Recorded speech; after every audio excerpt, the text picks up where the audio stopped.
اعوذ باللہ من الشیطان الرجیم بسم اللہ الرحمن الرحیم۔ آپ نے دلیل کے طور پہ بنی اسرائیل کا ایک واقعہ لکھا۔ آپ فرماتے ہیں بنی اسرائیل کے اندر ایک شخص تھا جو پہاڑ کی چوٹی پہ عبادت کرتا تھا۔ لوگ اوپر چڑھ کے ملنے کے لیے آتے تھے۔ رستے میں ایک ڈھلان تھی، لوگ اس پر چڑھتے تو پاؤں پھسل جاتے، بہت سارے لوگ گر جاتے۔ ایک دن وہ شخص کہنے لگا اللہ اگر تو اسے نہ بناتا تو کیا ہوتا، ایسے بیکار بنا دی، رب ناراض ہو گیا۔ اس وقت کے پیغمبر علیہ السلام کو وحی فرمائی اسے کہو تو میری تخلیق پہ اعتراض کرتا ہے، جا میں نے تیرا نام ولیوں کی صف سے کاٹ کے نافرمانوں کی صف میں لکھ دیے۔ وہ نبی اس امت کے علیہ السلام تشریف لائے اور آ کے اسے کہا کہ رب کریم نے تیرا نام کاٹ کے نا ولیوں کی لسٹ سے نافرمانوں کی لسٹ میں لکھا ہے۔ کہنے لگا حضور اللہ نے خود لکھا ہے؟ کہا ہاں۔ وہ سجدے میں گر گئے، یا اللہ تیرا شکر ہے، یا اللہ تیرا شکر ہے۔ وہ پیغمبر فرمانے لگے یہ کیا کر رہے ہو؟ عرض کی حضور آپ نے کہا نا اللہ نے میرا نام لیا، میں کہاں اور میرا رب کہاں؟ اس نے میرا نام لیا ہے حضور، میں تو اپنے آپ کو کسی کھاتے میں نہیں سمجھتا تھا۔ اچھا اگر مالک نے اب مجھے نافرمان فرما دیا ہے اور میری غلطی سے فرمایا ہے دوزخ میں تو میں جاؤں گا۔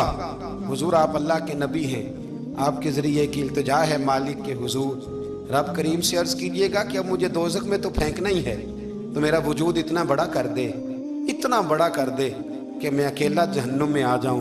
میرا دل نہیں کرتا اللہ کا کوئی اور بندہ دوزخ میں جائے، میں چاہتا ہوں اتنے پیارے پیارے مخلوق پیدا کیے اس نے، کوئی جلے نہ، کوئی دوزخ میں جلے نہ، مجھے بڑا کر کے نہ اکیلا بھر دے میرے وجود کو، میں اکیلا جلوں گا۔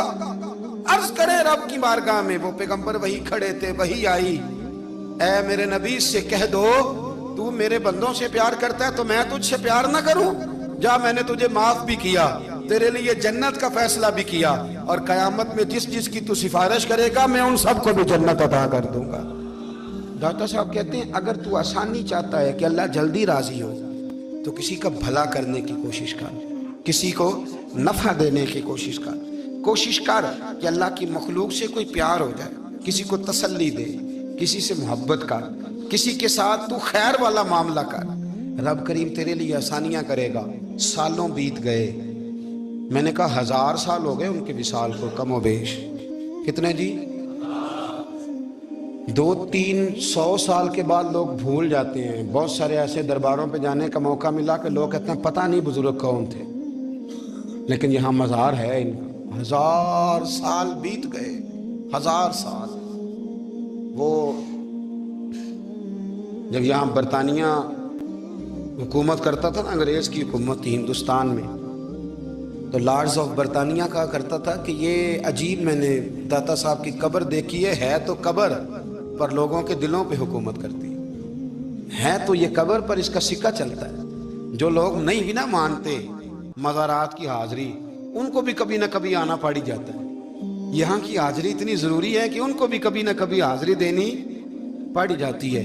داتا صاحب رحمت اللہ تعالیٰ علیہ نے خدمات کی، کوئی زمین نہیں داتا صاحب کی، کوئی شخص نہیں بتا سکتا کہ اتنے مربع تھے، کوئی نہیں بتا سکتا کہ داتا علی اجویری رحمت اللہ تعالیٰ علیہ اتنے بڑے مکان میں رہتے تھے۔ ایک مسجد بنائی ساری زندگی۔ ایک دفعہ ایک صاحب مجھے کہنے لگے جی وہاں لوگ بڑا سجدے کرتے ہیں، شرک کرتے ہیں، فلاں کرتے ہیں، طالب علمی کا زمانہ تھا۔ میں انہیں اسے کہا چل یار چلتے ہیں، آجا حاضری دے، یہ پتہ تو کریں۔ اتفاق کی بات کہ ہم جمعے والے دن گئے، عصر کی نماز تھی، داتا صاحب کی مسجد میں نا پہلی صف سے لے کر تو باہر تک گیٹ تک رش ہوتا ہے جمعے والے دن، دیکھا کبھی آپ نے؟ پھر نماز کے بعد جب ہم وہاں بیٹھے نا تو چاروں طرف پھٹیاں لگی ہوئی ہیں، لوگ قرآن پاک پڑھتے ہیں۔ اگر کوئی ایک آدمی ہزاروں میں سے غلط کام کرے بھی تو وہ داتا صاحب نے تو نہیں نہ کہا اسے۔ میں کہتا ہوں تمہیں وہاں جاہل بندے تو نظر آتے ہیں، تو جو وہاں سارا دن قرآن پڑھا جاتا ہے وہ نہیں نظر آتا، جو وہاں حدیث پاک کا درس ہوتا ہے وہ نہیں دکھائی دیتا، وہ جہاں ہزاروں مزدور جو لاہور کے کوئی کہیں مزدوری کرتا ہے، کہیں مزدوری کرتا ہے، روٹی اسے داتا صاحب کے آستانے سے مل جاتی، اور وہاں بیٹھ کے لوگ اپنا گزارا کر لیتے ہیں۔ یہ تمہیں کیف نہیں نظر آتا؟ یہ رنگ نہیں تمہیں دکھائی دیتا؟ او بھائی وہاں ہر جمعے ہزاروں لوگ اللہ کے حضور جھکتے ہیں، کوئی ایک آدھ آدمی غلط کام کرتا تمہیں دکھائی دیتا ہے تو اس کو بنیاد بنا لیتے ہو۔ ہم جس دن گئے نا اس بندے کو، تو ہم بیٹھے رہے مغرب تک، پر ایک بندہ بھی سجدہ کرنے والا نہیں ملا۔ میں نے کہا تو کہتا تھا لوگ قبر کو سجدہ کرتے ہیں، یہ تو سارے اللہ کو کر رہے ہیں۔ یہ تو سارے قرآن شریف پڑھ رہے ہیں اور تو دعاؤں میں لگے ہوئے. داتا صاحب کے مزار کے ساتھ جو مسجد ہے آج بھی اس میں ہزاروں لوگ اعتکاف کرتے ہیں.